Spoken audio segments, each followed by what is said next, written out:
నూతన్కల్ మండలం మిర్యాల గ్రామంలో ఈ నెల 17వ తేదీన మెంచు చక్రయ్య గౌడ్ అనేటువంటి గ్రామ పెద్దని అదే గ్రామానికి చెందినటువంటి కొంతమంది వ్యక్తులు అతని విచక్షణారహితంగా కొట్టి గాయపరిచి హత్య చేయడం జరిగింది. సో దీన్ని ఇమీడియట్లీ పోలీసు చాలా సీరియస్గా తీసుకోవడం, దీనికి సంబంధించి చాలా టీంలని డిప్లాయ్ చేసుకొని నేరస్తులని పట్టుకోవడానికి వివిధ ప్రాంతాలకు పంపడం జరిగింది.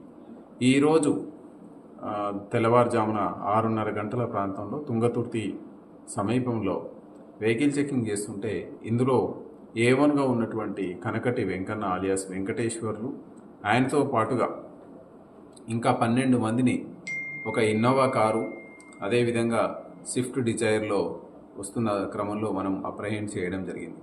వీళ్ళందరినీ మనం దర్యాప్తులో భాగంగా వీళ్ళని ఎగ్జామిన్ చేస్తే వాళ్ళు వాలంటరీగా ఈ నేరాన్ని కన్ఫెస్ చేయడం జరిగింది.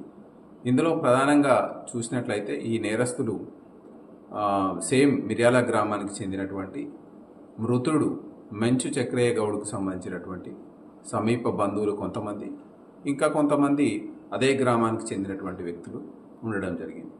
సో ఇందులో వాస్తవాల్లోకి వెళ్తే మెంచు చక్రయ్య గౌడ్కి అదే గ్రామంలో 4 కుమార్తెలు ఇవ్వడం జరిగింది. ఒకటే ఫ్యామిలీకి, కనకటి అనేటువంటి ఫ్యామిలీకి 3 కుమార్తెలు ఇవ్వడం జరిగింది. అందులో మధ్యలో అంటే 3వ కుమార్తె అయినటువంటి కనకటి సునీత భర్త కనకటి వెంకన్న, ఇతను కూడా గతంలో PACSC చైర్మన్గా చేసినారు. అదేవిధంగా కనకటి సునీత కూడా గ్రామ సర్పంచ్గా చేయడం జరిగింది.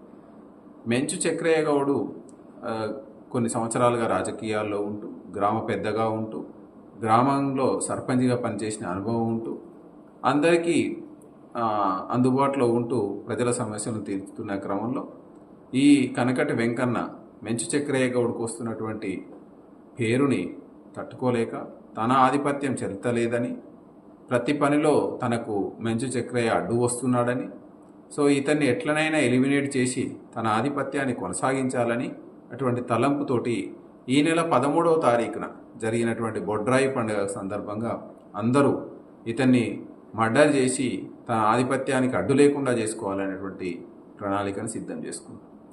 ఈ ప్రణాళికలో భాగంగా 17వ తేదీన సాయంత్రం 4 నుంచి 5 గంటల ప్రాంతంలో మెంచు చక్రయ్య గౌడ్ ఒంటరిగా వ్యవసాయ పొలానికి పోయి వస్తున్న క్రమంలో ఈ నేరస్తులందరూ మూకుమ్మడిగా విచక్షణారహితంగా పాశవికంగా దాడి చేయడం జరిగింది.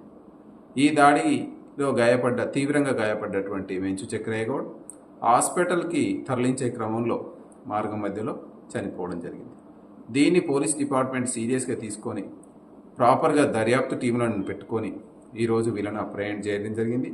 ఇందులో ఒక 6 మెంబర్స్ ఆల్రెడీ లొంగిపోవడం జరిగింది. వాళ్ళను కూడా పోలీస్ కస్టడీలోకి తీసుకొని దీన్ని శాస్త్రీయ పద్ధతిలో ఇన్వెస్టిగేషన్ కంప్లీట్ చేసి నేరస్తులందరి మీద కఠినమైనటువంటి శిక్షలు వచ్చే విధంగా మనం పోలీసు దర్యాప్తును కొనసాగించడం జరుగుతుంది. అదే క్రమంలో మన ఈ గ్రామంలో జరిగినటువంటి ఈ యొక్క అలజడికి, అలసత్వానికి మా సైడ్ కూడా పోలీస్ సైడు బాధ్యులైన వాళ్ళ మీద చర్యలు తీసుకోవడం జరుగుతుంది. ఈ సందర్భంగా గ్రామీణ ప్రాంతాల్లో ఎలాంటి శాంతి భద్రతలకు విఘాతం కలిగించే వ్యక్తులున్నా వాళ్ళ మీద కఠినమైనటువంటి చర్యలు తీసుకోవడం జరుగుతుంది. ఇలాంటి జరగకుండా రానున్న క్రమంలో ఒక పకడ్బందీ వ్యూహంతో ముందుకు పోవడం జరుగుతుంది.